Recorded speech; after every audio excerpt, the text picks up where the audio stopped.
दोस्तों इसी ट्रेलर के अंदर ड्राइवर और खलासी थे और अचानक ही ट्रैक्टर के साथ में आमने सामने की भिड़ंत हो गई और भिड़ंत के बाद में ट्रेलर था वो पलटी खा गया और पलटी खाते ही एक हिस्से के अंदर पीछे के हिस्से के अंदर आग लग गई। जिस समय आग लगी उस वक्त इस ट्रेलर के अंदर ड्राइवर और खलासी दोनों मौजूद थे और जैसे ही ड्राइवर और खलासी ने देखा कि एक हिस्से के अंदर आग लग गई है, दोनों ने कूदकर अपनी जान बचा दी, लेकिन ट्रेलर जलकर खाक हो गया। आपको बताते हैं कि किस तरीके से ये घटना हुई है पूरी। नमस्कार साथियों, इस वक्त बड़ी खबर आ रही है बाड़मेर के बालोतरा पचपदरा हाईवे से, जहां पर अचानक ही ट्रेलर वो ट्रैक्टर के अंदर भिड़ंत हो गई थी और जिसके बाद में ऐसा बताया जाता है कि ट्रेलर में ज़बरदस्त तरीके से आग लग गई। आप अपनी स्क्रीन पर तस्वीरों में देख सकते हैं कि कितनी बड़ी भयंकर आग है। आप देखिए कि किस तरीके से अचानक ही जैसे ही भिड़ंत हुई उसके बाद में ट्रेलर के एक हिस्से के अंदर आग लग गई और आग इतनी भयंकर थी कि चारों तरफ धुआं उठ गया और कई किलोमीटर तक लंबा जाम लग गया। लेकिन गनीमत ये रही कि जो ट्रेलर के अंदर ड्राइवर और खलासी थे, जैसे ही हादसा हुआ और उसके बाद आग लगी उसी वक्त दोनों कूद गए और दोनों की जान बच गई। क्योंकि जिस तरीके का ये हादसा हुआ, क्योंकि ऐसा बताया जाता है महज कुछ ही सेकंडों में आग ने इतना विकराल रूप ले लिया था कि कोई भी, आप देखिए कि किस तरीके से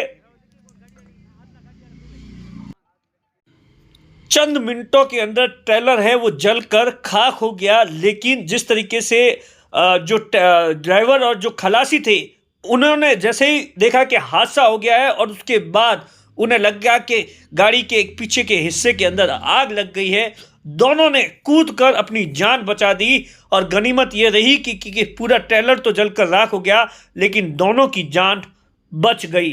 दरअसल जानकारी के अनुसार पचपदरा बालोतरा बाईपास मार्ग पर रविवार को शाम को 5:30 बजे के आसपास ट्रेलर व ट्रैक्टर के बीच में आमने सामने भिड़ंत हो गई।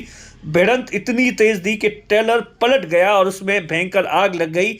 वहीं ट्रैक्टर का आगे का पूरा हिस्सा वो क्षतिग्रस्त हो गया। आग इतनी तेज थी कि ट्रेलर के आगे का हिस्सा पूरी तरीके से जलकर खाक हो गया।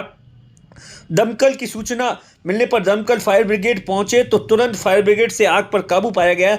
लेकिन जब तक काबू पाया जाता तब तक ऐसा बताया जाता है कि ट्रेलर का एक हिस्सा था वो पूरी तरीके से जलकर खाक हो गया और 1 घंटे बाद में ऐसा बताया जाता है कि आग पर काबू पाया गया और तब तक हाईवे पर लंबा जाम लग गया। और ऐसा बताया जाता है कि ये घटना है वो 5:30 बजे के आसपास हुई थी और जो मेगा हाईवे पर जो ट्रेलर था उसके अंदर टाइल्स भरी हुई थी और जो ट्रैक्टर था उसके अंदर सीमेंट के कट्टे भरे हुए थे और दोनों में आमने सामने की भिड़ंत हो गई। घटना के बाद में तुरंत आसपास के लोगों ने घटना की जानकारी बालोतरा प्रशासन को दी, जिसके बाद में फायर ब्रिगेड मौके पर पहुंची। पुलिस और प्रशासन के अधिकारी भी मौके पर पहुंचे और हाईवे को पूरी तरीके से बंद कर दिया ताकि किसी की जान कोई भी इस तरीके की लापरवाही न कर सके। और उसके बाद फायर ब्रिगेड से आग पर काबू पाया गया। लेकिन जिस तरीके से इस तरीके की घटनाएं पचपदरा हाईवे उसके आसपास आए दिन देखने को मिलती है कि भिड़ंत के बाद में अचानक ही आग लग जाती है। ऐसे में सबसे बड़ा सवाल है कि आखिर अचानक ही इतनी बड़ी घटनाएं कैसे बढ़ गई है।